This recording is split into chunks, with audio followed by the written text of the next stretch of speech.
Hey everybody, it's Zach from Myshire Farm, and we are doing another incubator review. We've done a couple so far. It's helped a lot of people. This one is the Brinsea. I ordered this on the Brinsea website, which will be in the description as well, but it's Brinsea.com. And I got the Ovation 56 Advanced.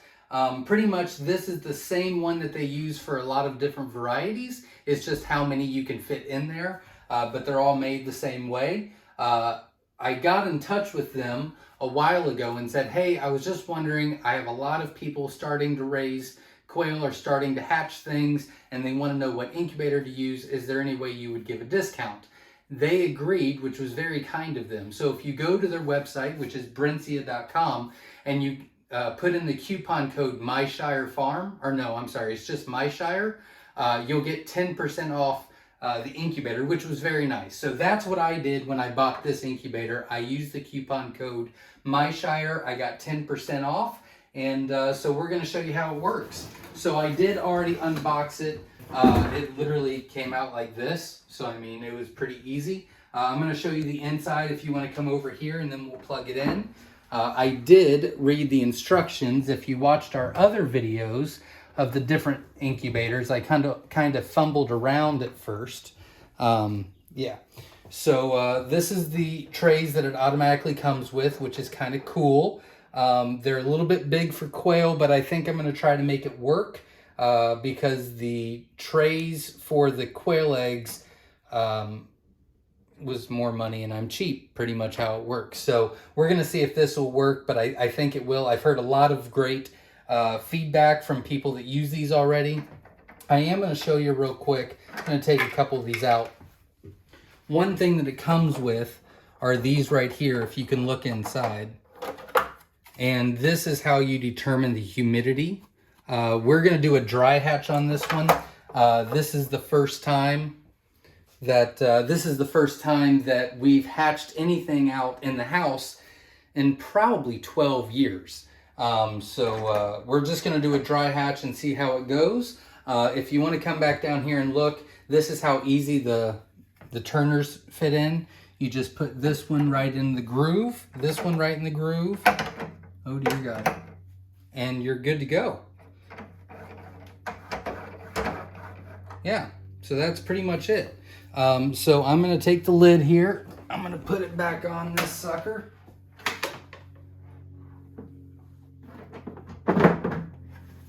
Now, one thing I did notice about the Brinsea is you want to make sure that it's sealed all the way around. When I was putting this on, I had an issue twice with it going like that on one side. So it would go down on the back. I fixed it now. But these need to be lined up exactly the way they need to be. Otherwise, it'll be like that, and you're going to lose a lot of humidity and temp that way. So just make sure that it's sealed all the way around. It is. And so I am going to plug this baby in, and I'll show you how the automatic thing works on it. And then the next step is I'm actually going to get the Gobi that we recommend, because obviously I don't trust incubators. So I'm going to get a separate hygrometer and thermometer. And we're going to match up what this says compared to what the Gobi says and make sure it's reading correctly, and then we'll put the eggs in. So if you come over here and look, it automatically shows up in Celsius. So it's saying that it's 28.5 Celsius and 39% humidity. If you push both these buttons in right here, it goes to this. So we're actually going to, go to Celsius Fahrenheit, hit OK. I'm going to change that to Fahrenheit because I don't know Celsius. So we're at 84.2, but again, I just plugged it in. And then it gives you the options of temperature, relative humidity. That's what RH means, is relative humidity. And then I want to show you the rest. Just a second here. Sorry. Here we are. The next one is something I'm going to look at as well. It's going to be the T mode is the turning interval. So I'm actually going to hit that.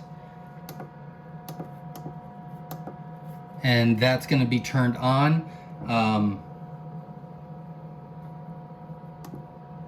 And then the next one is how often it turns, and it can range from 5 to 180 minutes. It defaults at 45, so I'm actually going to move that up to 60, where it turns once an hour. I'm fine with that. And then let's see, high temperature alarm, low temperature alarm. I'm not going to worry about those. I don't think it would be a bad idea to set those. I'm just not going to worry about it. And that's pretty much it. There's a couple more options, but I'm not going to worry about the rest. The instructions are very easy to read.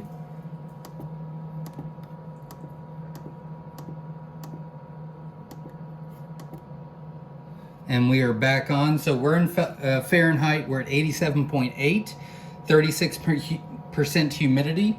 I do have, this is the little vent that you can open and close, like so.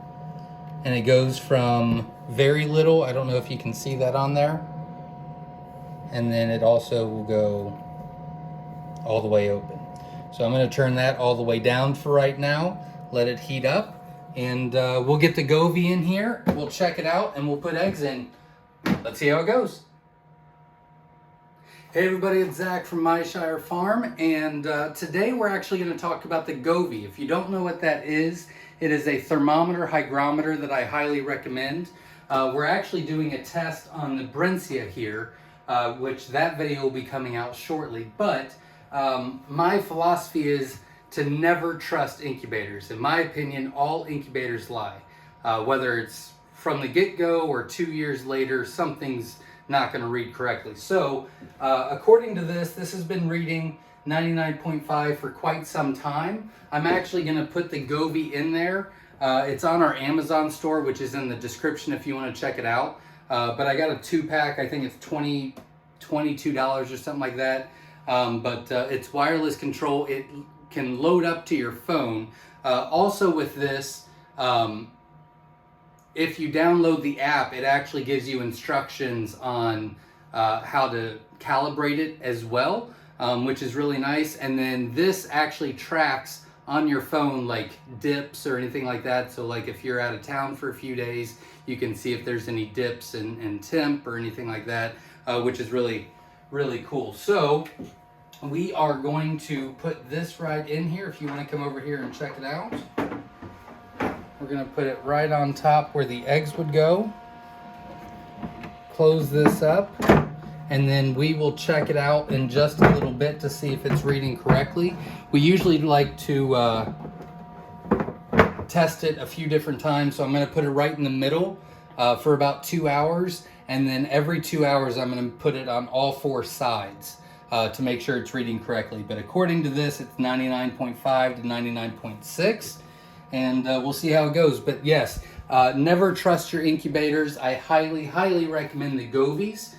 We've tested out, about 2 years ago, we tested about 8 to 10 different thermometers and hygrometers. And this by far was the least expensive as far as working.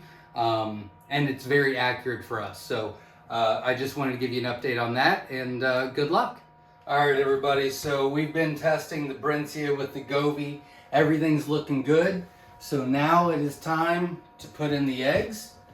So we're gonna take this lid off. Put that down for just a second. I'm gonna put the Gobi back in, but for right now, I'm just gonna put the eggs in.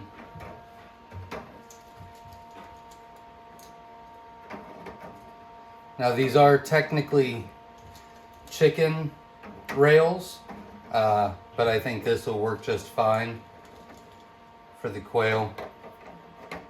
I do have it turning every 45 minutes, or no, every hour. I changed it to every hour.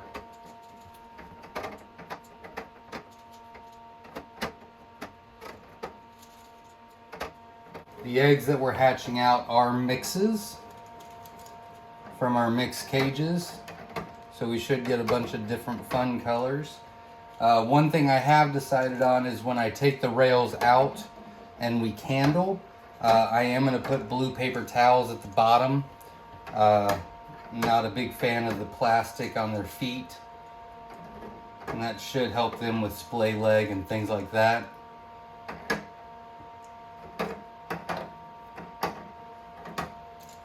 I want to put as many in as possible, but I don't want to overload it so that they do have room to move around.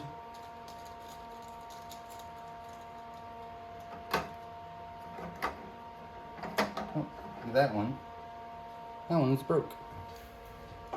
So we won't put that one in.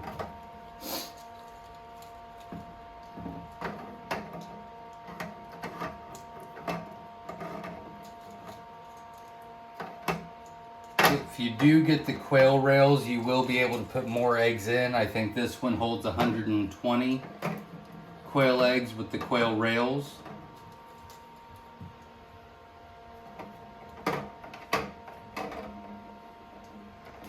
But this is just a test for you guys. So I'm actually going to put the Gobi back in there.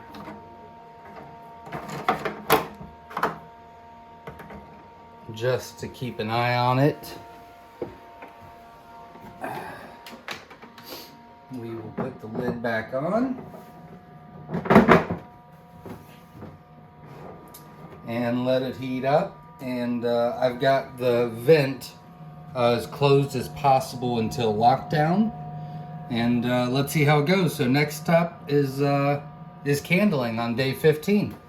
We'll see you then. Hey everybody, all right, so it is lockdown day, so we are gonna use our trusty Incubator candler and we're gonna candle them real quick.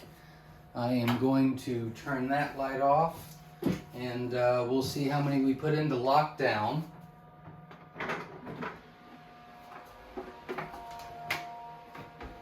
I'll try to go as quickly as possible. So as you can see in that one is fertile. I don't know if you'll be able to tell. It's pretty light in here. So that's fertile. Developing. Developing. Developing.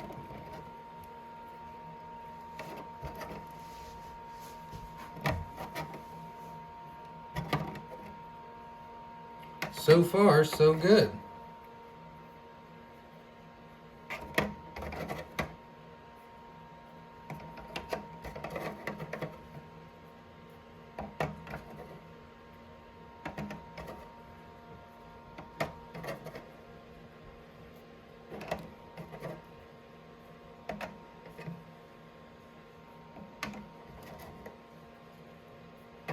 Wow.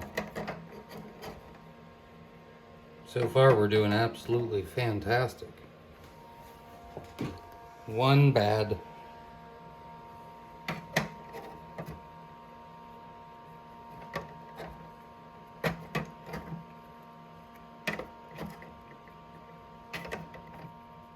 So you can see the air sac there. That's a pretty good one you can see on the camera.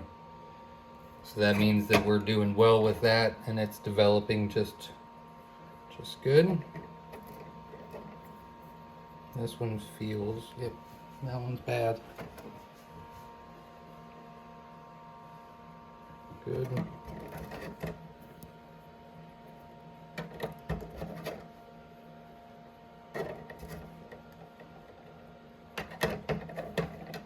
So far I am very impressed. I'm happy with the development of them.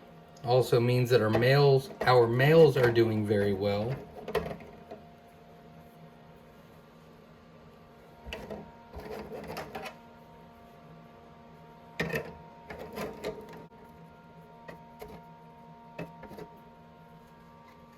That one's kind of tricky, but it doesn't feel like there's anything in it, so I'm just gonna get rid of that one.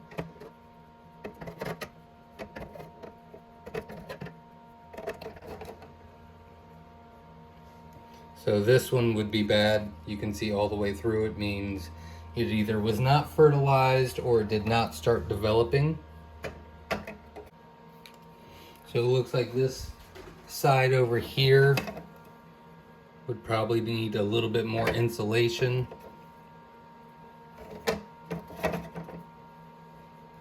Still didn't do too bad.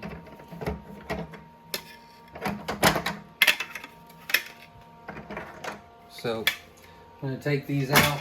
And then what we're gonna do, so I'm not boring you anymore, is I'm gonna take some blue paper towels. I'm gonna put some at the bottom here so that they have something better to stand on when they hatch out. I'm gonna add some water into the reservoir here, and let's see how it goes. But real quick, 1, 2, 3, 4, 5, 6, 7, 8, 9, 10, 11, 12, 13, 14, 15,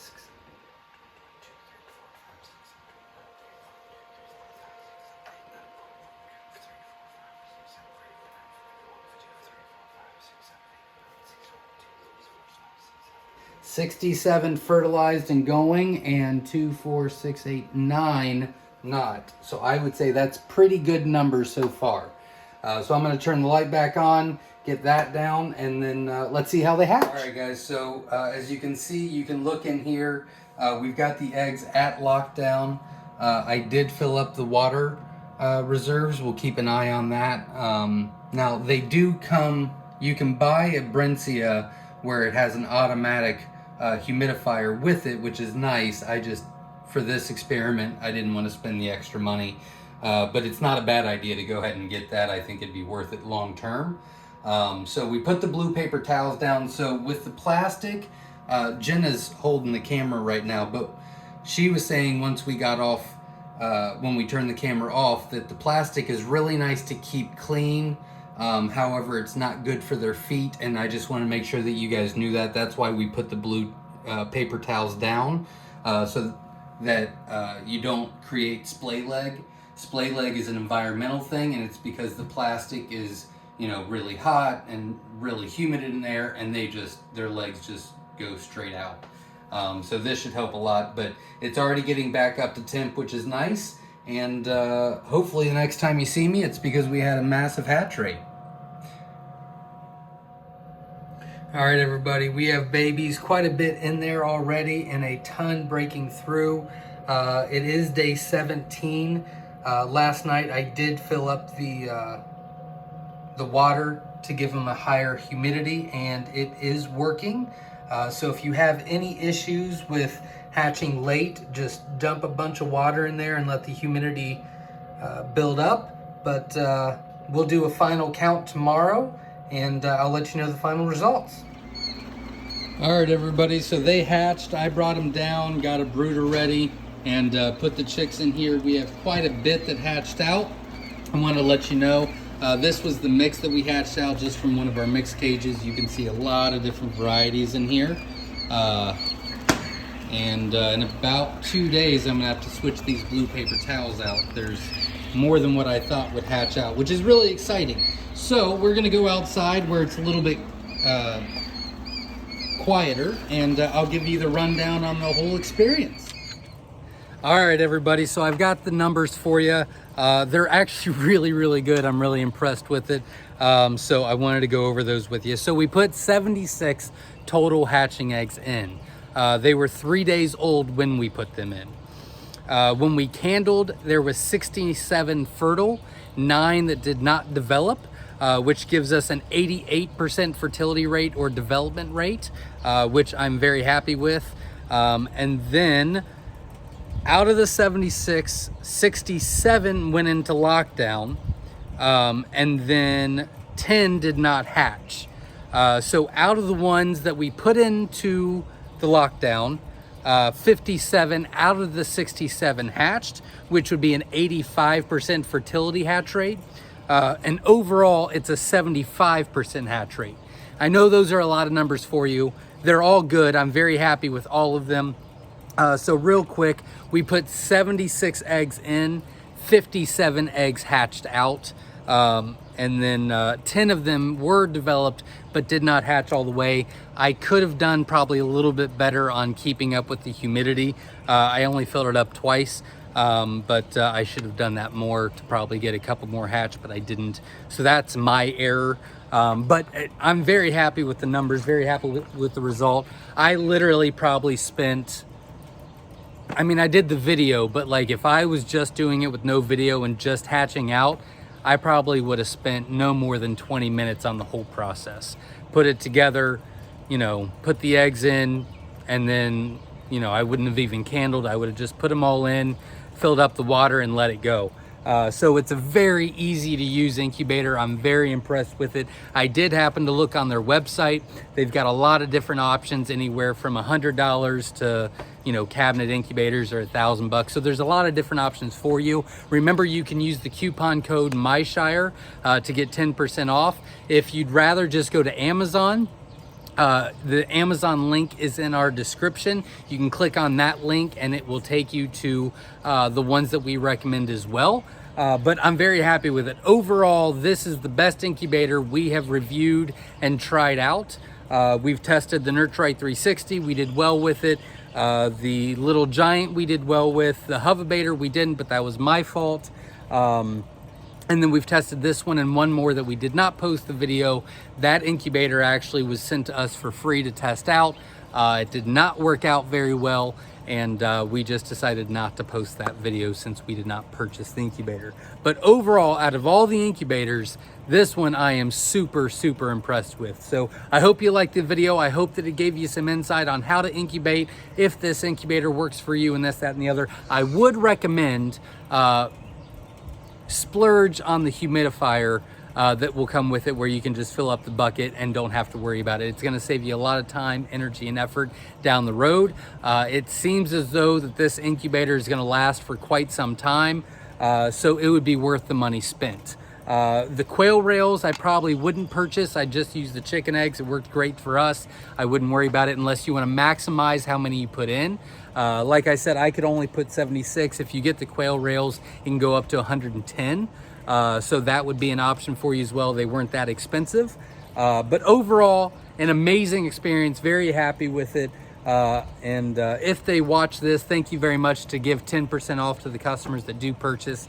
I really appreciate that. But overall, very excited, and off to the next review. Thanks, guys. Have a great day.